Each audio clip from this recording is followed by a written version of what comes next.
आशा करती हूँ आप सभी अच्छे होंगे, स्वस्थ होंगे, खुश होंगे और अपनी पढ़ाई भी अच्छे से कर रहे होंगे। तो जैसा कि आप सभी जानते हैं, मैं हूँ आपकी हिंदी की अध्यापिका और मैं स्वागत करती हूँ आप सभी का ICT वर्चुअल क्लासरूम में। और आज हम यहाँ पर एकत्रित हुए हैं पढ़ने के लिए क्लास 6 की हिंदी। क्लास 6 की हिंदी में हम पढ़ रहे हैं यहाँ पर विशेषण और विशेषण के भेद। तो अभी तक आपने विशेषण और विशेष्य के बारे में जान लिया है, विशेषण क्या होते हैं ये जान लिया है, और विशेषण के कितने भेद हैं ये भी जान लिया है। और यहाँ पर अब हम विशेषण के भेदों को डिस्क्राइब कर रहे हैं। पहला भेद गुणवाचक विशेषण बिल्कुल क्लियर हो चुका था। उसके बाद संख्यावाचक विशेषण को हम यहाँ पर पढ़ रहे थे। तो संख्यावाचक में मैंने आप लोग को बताया कि दो तरह के संख्यावाचक विशेषण होते हैं, यानी कि जहां पर निश्चित संख्या होती है किसी संज्ञा या सर्वनाम की, उसको निश्चित संख्यावाचक कहते हैं। और जहां पर संख्या निश्चित नहीं होती, नंबर्स जो है वो फिक्स नहीं होते, तो वहां पर अनिश्चित संख्यावाचक विशेषण होता है। ठीक है, तो जिन पदों से लास्ट हमारी पंक्ति थी आप देख सकते हैं अपनी नोटबुक में, क्योंकि मैं बार बार आप लोगों से कह रही हूं कि नोट डाउन साथ के साथ करेंगे, हाथ के हाथ उसे लिखेंगे, अपनी कॉपी में नोट डाउन करेंगे। तो जिन विशेषण पदों से संज्ञा या सर्वनाम की निश्चित संख्या का बोध नहीं होता है, उन्हें अनिश्चित संख्यावाचक विशेषण कहते हैं। जैसे एग्जाम्पल के लिए भी मैंने यहाँ पर आपको लिखा था कि बाहर बहुत लोग खड़े हैं, बाहर बहुत लोग खड़े हैं। दूसरा एग्जाम्पल दिया था, मेरे पास कुछ टॉफियां हैं, मेरे पास कुछ टॉफियां हैं। तो यहाँ पर बहुत और कुछ दोनों में क्या है कि जो चीजें हैं उनकी संख्या निश्चित नहीं है। ऊपर वाले में है बहुत लोग खड़े हैं, कितने लोग खड़े हैं ये नहीं पता। दूसरे वाले में है कुछ टॉफियां हैं, तो कितनी टॉफियां हैं ये नहीं पता। ठीक है, तो इस तरह से यहाँ पर संज्ञा या सर्वनाम की जहां पर निश्चित संख्या का बोध होता है उसको हम कहते हैं निश्चित संख्यावाचक, और जिसको जहां पर बोध नहीं होता है वहां पर हम कहते हैं अनिश्चित संख्यावाचक। तो इस तरह से अब आपको ये संख्यावाचक और अनिश्चित संख्यावाचक क्लियर हो चुका है। अब नंबर 3 पॉइंट पर हम आते हैं। नंबर 3 जो पॉइंट है, हमने 4 आपको यहाँ पर बताए थे, इसके भेद कौन कौन से भेद बताए थे? 4। चलिए कौन हैंड रेज करेगा, कौन बताएगा? क्योंकि मैंने आप लोग से कहा था कि आप इसको घर पर पढ़कर आएंगे, घर पर पढ़कर आएंगे। तो कौन बताएगा कि कितने भेद होते हैं विशेषण के? कितने भेद होते हैं विशेषण के? देखिए, विशेषण के 4 भेद होते हैं।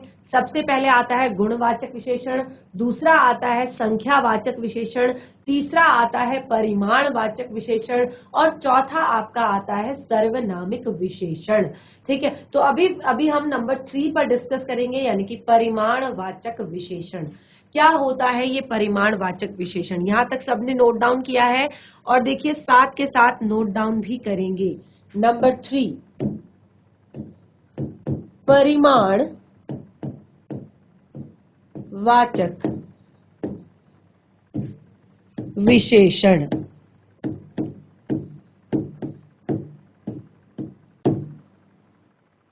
परिमाणवाचक विशेषण, परिमाण अर्थात मात्रा, परिमाण अर्थात मात्रा। तो परिमाण का क्या अर्थ होता है? मात्रा, क्वांटिटी। ठीक है, कितनी मात्रा में है। तो जैसे हम कहते हैं ना 1 किलो आलू, 5 किलो चीनी, तो ये क्या है? क्वांटिटी है। ठीक है, तो इसको हम एक बार परिभाषा इसकी लिख लेते हैं और उसके बाद हम यहाँ पर इसको समझेंगे। तो परिमाण का अर्थ आपको क्लियर हो गया, मात्रा, या इसको तोल भी कह सकते हैं। जैसे हमने कहा किलो, ठीक है, तो इसको क्या कहेंगे? तोल भी इसको हम कह सकते हैं, और साथ ही इसको माप भी कह सकते हैं, यानी कि परिमाण। तो इसको परिमाण का अर्थ मात्रा, माप या तोल।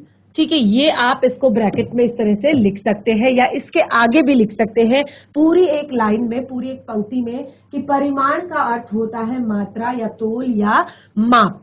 ठीक है, तो अब हम यहाँ पर इसकी परिभाषा लिखेंगे कि जिन विशेषण शब्दों से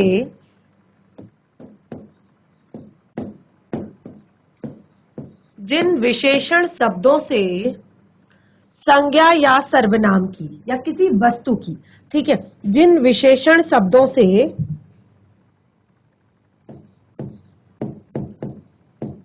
संज्ञा की मात्रा का बोध हो, ठीक है, मात्रा यानी कि परिमाण, जिन विशेषण शब्दों से संज्ञा की मात्रा का बोध हो और उसे हम क्या कहते हैं, परिमाणवाचक विशेषण कहते हैं। या आप मात्रा की जगह माप, तोल, ये सारी चीजें आप लिख सकते हैं।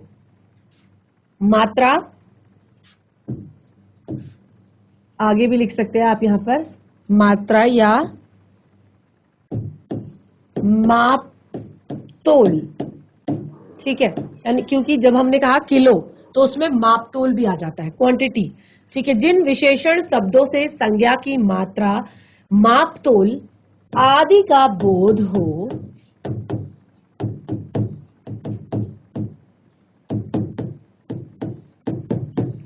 उसे परिमाणवाचक विशेषण, परिमाणवाचक विशेषण कहते हैं, उसे परिमाणवाचक विशेषण कहते हैं। तो ये तो हो गया हमारा परिमाणवाचक विशेषण की परिभाषा। चलिए एग्जाम्पल्स कौन बताएगा आप मुझे, एग्जाम्पल्स कौन बताएगा मुझे, क्योंकि बहुत ही आसान है, बहुत ही ज्यादा सरल है कि जहां पर मात्रा का बोध होता है हमें। और एग्जाम्पल मैंने आपको शुरू में ही दे दिया था, जैसे हम कहते हैं देखिए दूध, तो दूध को हम कैसे नापते हैं, लीटर में, तो कहते हैं 1 लीटर दूध, 2 लीटर, 10 लीटर, ठीक है। इसी तरह से अगर आप सेब ले रहे हैं तो सेब कहेंगे 1 किलो, 2 किलो। अगर आप केले ले रहे हैं तो वो क्या कहेंगे, 1 दर्जन, 2 दर्जन, ठीक है। और इसी तरह से अगर आप कोई शूज ले रहे हैं, जैसे जूते ले रहे हैं, तो क्या कहेंगे, पेयर, जोड़ा, ठीक है, 1 जोड़ा, 2 जोड़ी, 3 जोड़ी, ठीक है। तो ये क्या होता है, ये सब किसके अंतर्गत आता है, मात्रा के अंदर या परिमाण या मापतोल के अंतर्गत आता है, ठीक है। अब यहाँ पर भी जो आपका परिमाणवाचक है, तो जैसे कि अब मैंने यहाँ पर कहा कि 1 किलो, 2 किलो, या कहीं पर हम कहते हैं थोड़ा या ज्यादा, ठीक है। तो ये भी मात्रा है, थोड़ा भी मात्रा है, ज्यादा भी मात्रा है, लेकिन ये कैसी है, ये अनिश्चित वाचक है। यहाँ पर क्लियर नहीं है कि कितनी एग्जैक्ट मात्रा कितनी है, लेकिन अगर मैं कहूँ 1 किलो तो आपको एग्जैक्ट मात्रा क्लियर हो जाती है कि हाँ 1 किलो है या 1 लीटर है, ठीक है। तो यहाँ पे कुछ एग्जाम्पल्स लिखेंगे पहले हम, जैसे 1 मीटर कपड़ा, ठीक है, 1 मीटर कपड़ा, ये भी क्या है, माप है, ये भी क्या है, माप है। आप कैसे आपको कैसे पता चलता है कि ये कपड़ा 1 मीटर है, आप उसका माप लेते हैं, ठीक है, तो इससे पता चलता है कि ये कपड़ा 1 मीटर है। इसी तरह से 10 लीटर दूध, कैसे पता चलता है, माप लेने के बाद पता चलता है, ठीक है। थोड़ा जल, ठीक है, ये सारे क्या है, इसके एग्जाम्पल है, परिमाणवाचक के एग्जाम्पल है, नोट डाउन भी करेंगे साथ साथ, ठीक है।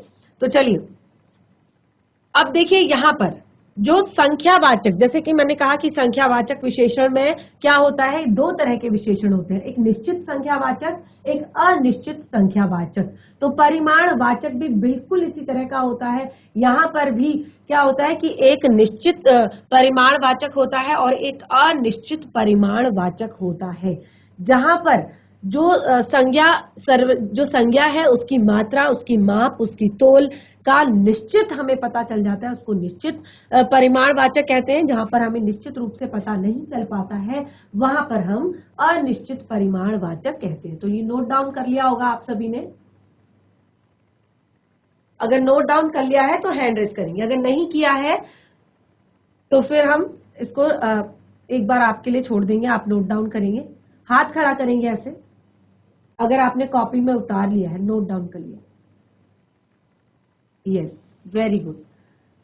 सिर्फ नोट डाउन नहीं करना है, बाद में याद भी करना है, ठीक है। तो इसको हम लिखेंगे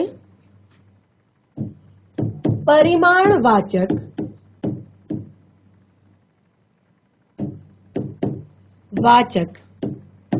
विशेषण के प्रकार। परिमाणवाचक विशेषण के प्रकार, परिमाणवाचक विशेषण के प्रकार। तो कितने प्रकार होते हैं? 2 प्रकार होते हैं। कौन कौन से 2 प्रकार होते हैं? पहला, निश्चित परिमाणवाचक, निश्चित परिमाणवाचक विशेषण, और दूसरा होता है अनिश्चित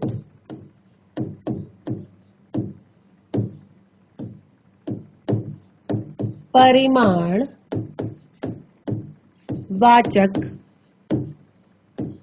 विशेषण।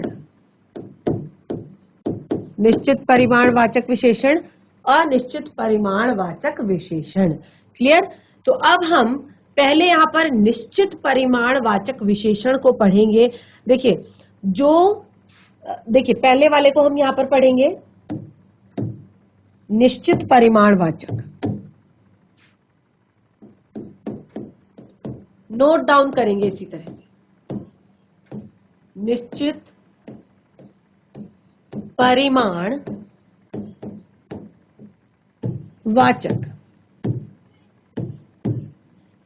निश्चित परिमाणवाचक। तो क्या कहेंगे? जो विशेषण शब्द, जो, नोट डाउन करेंगे पहले, जो विशेषण शब्द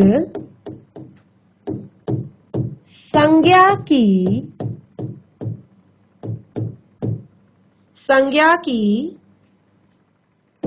निश्चित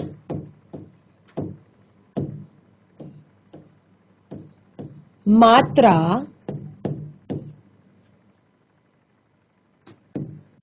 माप, तो जो विशेषण शब्द संज्ञा की निश्चित मात्रा, माप, तोल आदि का बोध कराते हैं उन्हें निश्चित परिमाणवाचक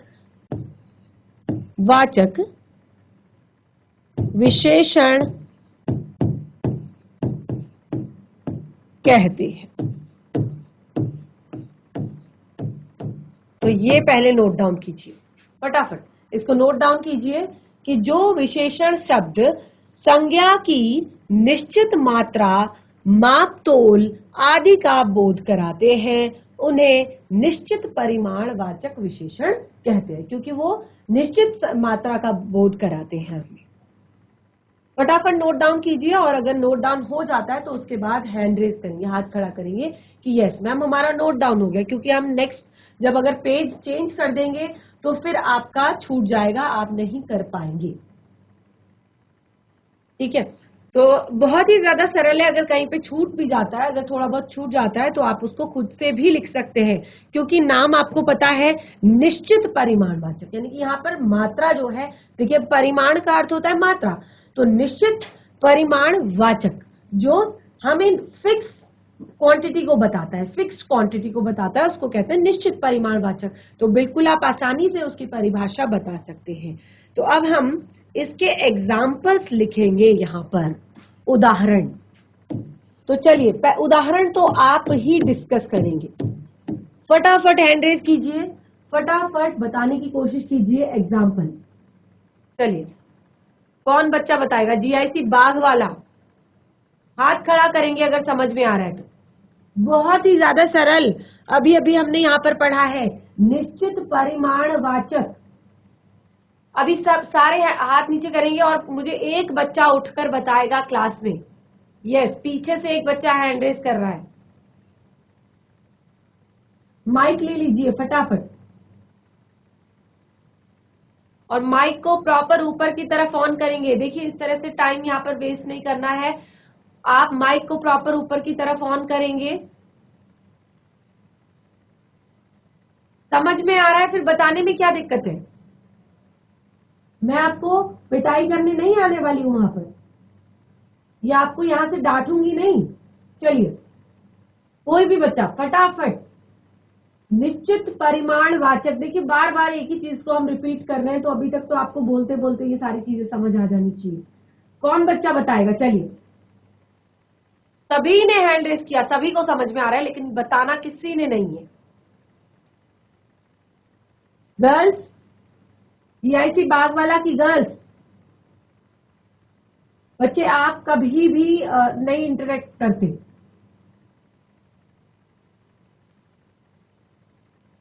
आप सभी ने नोट डाउन किया है अपनी कॉपी में? नोट डाउन किया है? कॉपी में लिखा है? जो हम यहाँ पर पढ़ रहे हैं उसको कॉपी में लिखा है तो हाथ खड़ा करेंगे।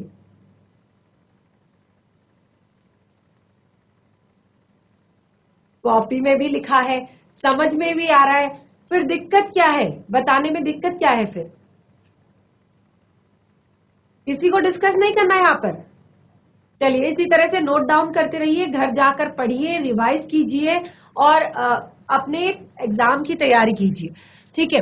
निश्चित परिमाणवाचक यानी कि जहां पर किसी संज्ञा की निश्चित मात्रा, माप, तोल का बोध होता है, उसे निश्चित परिमाणवाचक कहते हैं। और इसके एग्जाम्पल हैं,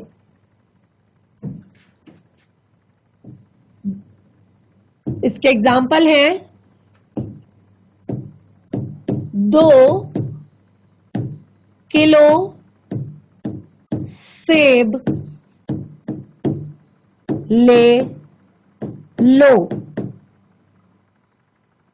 2 किलो सेब ले लो। उसका घर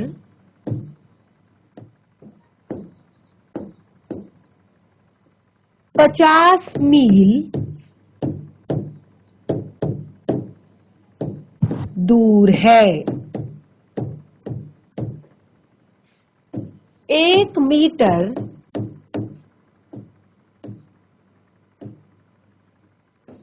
कपड़ा खरीद लेना।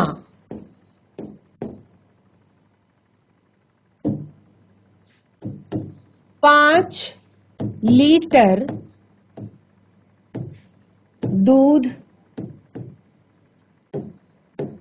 दे दो। ठीक है, तो अब यहां पर सब कुछ क्लियर है? कौन कौन से वर्ड्स, कौन कौन से शब्द हैं जो हमें संज्ञा की यानी कि किसी भी वस्तु की निश्चित मात्रा का बोध करा रहे हैं? तो यहां पर आप देख सकते हैं 2 किलो सेब ले लो। उसका घर 50 मील दूर है। 1 मीटर कपड़ा खरीद लेना। 5 लीटर दूध दे दो। 2 किलो, 50 मील, 1 मीटर, 5 लीटर, ये सारी चीजें क्या है? ये निश्चित संख्याएं हैं। निश्चित संख्या है, निश्चित मात्रा है कि निश्चित मात्रा है किसी भी चीज की। 2 किलो, 50 मील, 1 मीटर, 5 लीटर।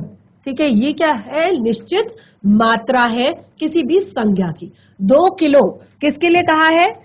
सेब के लिए। तो ये आपका हो गया विशेषण। से ये क्या है? आपका विशेषण है, और सेब क्या है? आपका विशेष है। ठीक है, इसी तरह से उसका घर 50 मील दूर है।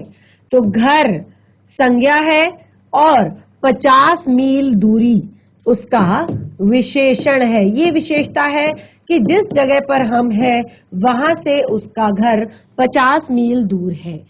1 मीटर कपड़ा, कपड़ा क्या है? विशेष्य। कपड़ा क्या है? विशेष्य। और 1 मीटर क्या है? विशेषण है। ये विशेषता है कि कपड़ा कितना लेना है? 1 मीटर लेना है। ठीक है। इसी तरह से दूध, दूध क्या है? ये आपका विशेष्य है। दूध क्या है? विशेष्य है।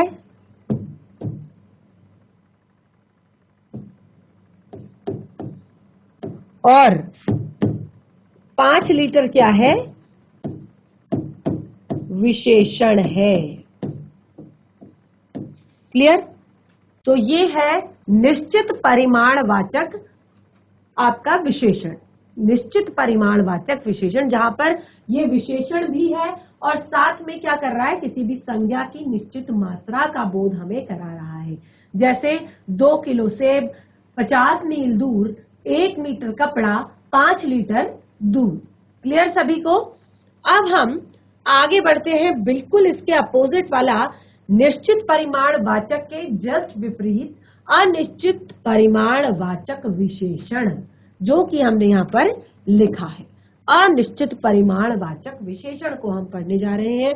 तो देखिए, नोट डाउन तो आप कर ही रहे हैं, तो थोड़ा सा पढ़ना भी है, साथ के साथ समझना भी है। और मैं बार बार कह रही हूं कि अगर समझ में नहीं आता है, अगर कोई दिक्कत है, कोई परेशानी है, कोई चीज रिवाइज करनी है, तो आप प्लीज चैट के माध्यम से, सिस्टम के माध्यम से या डायरेक्टली क्लास में हैंड रेज कर सकते हैं। आपकी सभी समस्याओं का समाधान किया जाएगा। तो आप बिल्कुल भी यहाँ पर डरे नहीं, घबराए नहीं कि मैम को कैसे बताएं, क्या बोले, क्या पूछे, मैम क्या पूछ रही हैं। अगर प्रश्न समझ में नहीं आ रहा है तो उसको भी पूछिए, मैम आपने क्या पूछा, एक बार फिर से रिवाइज कीजिए। ठीक है, लेकिन ऐसे चुप नहीं बैठना है। जो आप पढ़ रहे हैं उसे समझिए, उसको लिखिए, उसको पूछिए। ठीक है, तो अनिश्चित परिमाणवाचक अगला है। अनिश्चित परिमाणवाचक,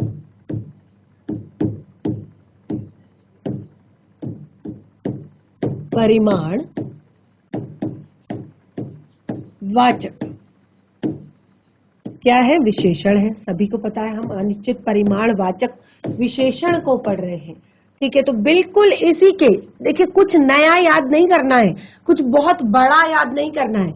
जो यहाँ पर सब कुछ वही लिखना है जो विशेषण शब्द संज्ञा की निश्चित मात्रा, माप तोल आदि का बोध नहीं कराते हैं, यानी कि निश्चित मात्रा का बोध नहीं कराते हैं, उन्हें अनिश्चित परिमाणवाचक कहा जाता है।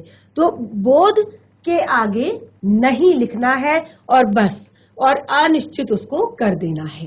ठीक है, चलिए बिल्कुल इसी तरह से लिखते हैं।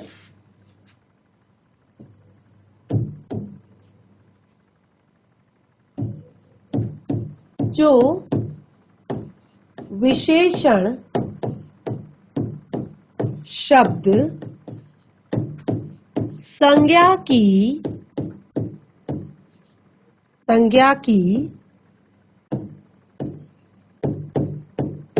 मात्रा,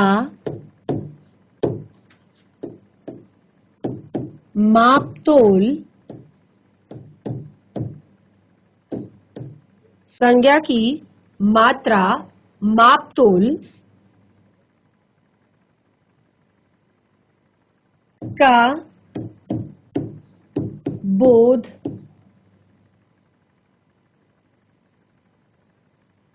जो विशेषण शब्द संज्ञा की मात्रा, मापतोल का बोध तो कराते हैं, लेकिन उसका एक निश्चित परिमाण नहीं देते।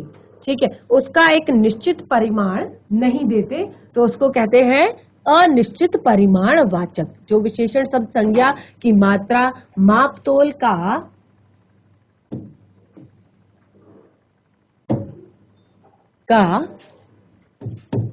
निश्चित परिमाण निश्चित परिमाण का बोध नहीं कराते हैं,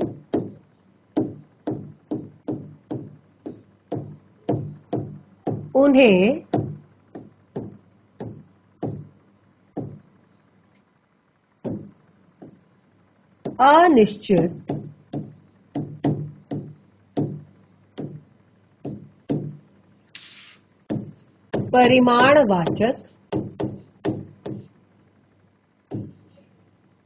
अनिश्चित परिमाणवाचक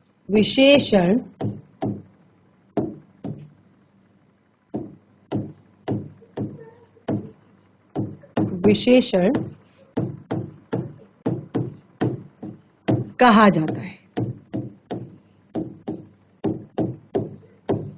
ठीक है, एक बार रिवाइज करती हूं कि जो विशेषण शब्द संज्ञा की मात्रा मापतोल का निश्चित परिमाण के मात्रा के निश्चित परिमाण का बोध नहीं कराते हैं,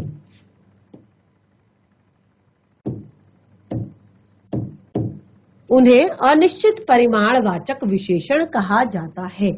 एग्जाम्पल देखिए, इतना लिखने के बावजूद एग्जाम्पल मुझे देने की बिल्कुल भी आवश्यकता नहीं है।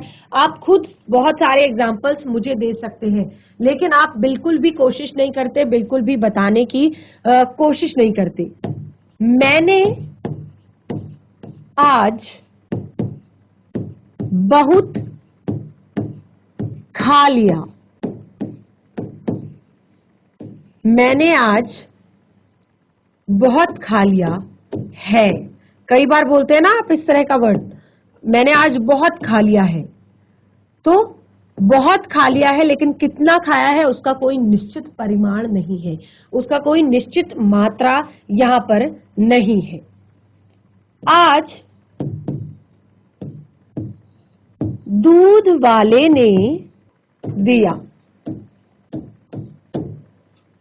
मैंने आज बहुत खा लिया, आज दूध वाले ने थोड़ा दूध दिया। ठीक है, तो यहां पर हमने कहा ऐसे शब्द जो परिमाणवाचक तो है, ठीक है, लेकिन हमें निश्चित संख्या का बोध नहीं करा रहे हैं। परिमाणवाचक तो है लेकिन निश्चित संख्या का बोध नहीं करा रहे हैं। जैसे मैंने आज बहुत खा लिया, तो बहुत कितना खाया? 1 प्लेट खाया, 2 प्लेट खाया, 3 प्लेट खाया। दूध वाले ने आज थोड़ा दूध दिया। थोड़ा कितना दिया? आधा लीटर दिया, 1 लीटर दिया या 2 लीटर दिया, कितना दिया? ठीक है, तो यहाँ पर बिल्कुल भी जो संज्ञा या सर्वनाम की जो संज्ञा की जो मात्रा है वो निश्चित नहीं है बिल्कुल भी। ठीक है, यहाँ पे आपको जो मात्रा है वो निश्चित नहीं बताई जा रही है, निश्चित बोध हमें नहीं हो रहा है, तो उसको कहेंगे अनिश्चित परिमाणवाचक। तो बिल्कुल हमने यहाँ पर क्लियर कर लिया है कि क्या होता है आपका गुणवाचक विशेषण, क्या होता है आपका संख्यावाचक विशेषण, क्या होता है आपका परिमाणवाचक विशेषण। तो जो कुछ भी हमने अभी तक अपने इस सेशन में पढ़ा है या पिछले सेशन में पढ़ा है इस विशेषण से संबंधित, तो इसको आपने घर पर रिवाइज करना है, इसको आपने घर पर पढ़ना है और समझना है। और हर एक में मैंने पीछे काफी एग्जाम्पल्स आपको खुद भी लिखने के लिए दिए हैं, लेकिन मुझे लगता नहीं है कि जिस तरह से आप रिस्पॉन्स करते हैं, जिस तरह से आप क्लास में इंटरेक्शन नहीं करते हैं, बिल्कुल सारी बातें सुनते हुए सारा जो नोट डाउन करते हुए भी आप अगर रिस्पॉन्स नहीं करते हैं, तो मुझे नहीं लगता कि आपने वो होमवर्क भी किया होगा। तो उसको एक बार घर पर आप चेक कीजिए फिर से, और उस होमवर्क को कीजिए। जो भी पढ़ रहे हैं उसको घर पर समझिए, ध्यान से पढ़िए, और इसी टॉपिक को कंटिन्यू करेंगे हम आगे अपने नेक्स्ट सेशन में। और साथ ही इस पाठ से जुड़े हुए अभ्यास के कुछ प्रश्नों को भी करेंगे, ये जांचने के लिए कि पाठ आपको कितना समझ में आया। तो आज का सेशन हमारा यहीं पे समाप्त होता है। तब तक के लिए धन्यवाद। आपका दिन शुभ हो।